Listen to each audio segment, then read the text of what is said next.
ചെമ്പനീർപ്പൂ പരമ്പരയിൽ ആകാംക്ഷയും ചിരിയും നിറഞ്ഞ മുഹൂർത്തങ്ങളായിരുന്നു ഇന്ന് അരങ്ങേറിയത്. മലേഷ്യയിൽ നിന്നുള്ള ദിവാകരനെയും ഭാര്യയെയും ചന്ദ്രമതിക്ക് പരിചയപ്പെടുത്തുന്നതിലൂടെ ശ്രുതി മെനഞ്ഞ കള്ളക്കഥകൾ ഓരോന്നായി പൊളിയുകയാണ്. ദിവാകരനും ഭാര്യയും തന്റെ കള്ളത്തരങ്ങൾ കണ്ടുപിടിക്കുമോ എന്ന ഭയത്താൽ ശ്രുതി ഇറക്കിയ പല്ലുവേദന എന്ന ഐറ്റം പ്രേക്ഷകർക്ക് ചിരി സമ്മാനിച്ചു. സംസാരിക്കാൻ വയ്യെന്ന് അഭിനയിച്ച് രക്ഷപ്പെടാൻ നോക്കിയ ശ്രുതിയെ സച്ചിൻ രേവതി സംശയക്കണ്ണുകളോടെ തന്നെയാണ് നോക്കിയത്. ശ്രുതിയുടെ ഓരോ ചുവടും സച്ചി കൃത്യമായി നിരീക്ഷിക്കുന്നുണ്ട്. മലേഷ്യൻ കഥകൾ വെറും തട്ടിപ്പാണെന്ന് രേവതിയോട് പറയുന്ന സച്ചി ശ്രുതിയുടെ കള്ളത്തരങ്ങൾ പൊളിച്ചെടുക്കാനുള്ള ഉറച്ച തീരുമാനത്തിൽ തന്നെയാണ്. ആശുപത്രിയിൽ വെച്ച് വർഷേനെ ഒഴിവാക്കിയാൻ ശ്രുതി പരിശ്രമിച്ചെങ്കിലും വർഷയും വിട്ടുകൊടുത്തില്ല.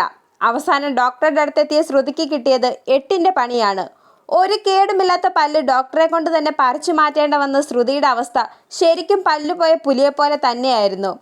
തന്റെ കള്ളങ്ങൾ മറയ്ക്കാൻ വേണ്ടി ഒടുവിൽ സ്വന്തം പല്ല് തന്നെ ബലി കൊടുക്കേണ്ട വന്ന ശ്രുതിയുടെ അവസ്ഥ വരും ദിവസങ്ങളിൽ കൂടുതൽ രസകരമായ സംഭവങ്ങളിലേക്ക് വഴിമാറുമെന്നത് ഉറപ്പാണ്. ശ്രുതിക്ക് കിട്ടിയ ഈ പുതിയ തിരിച്ചടി പരമ്പരയെ കൂടുതൽ ആവേശകരമാക്കുന്നു.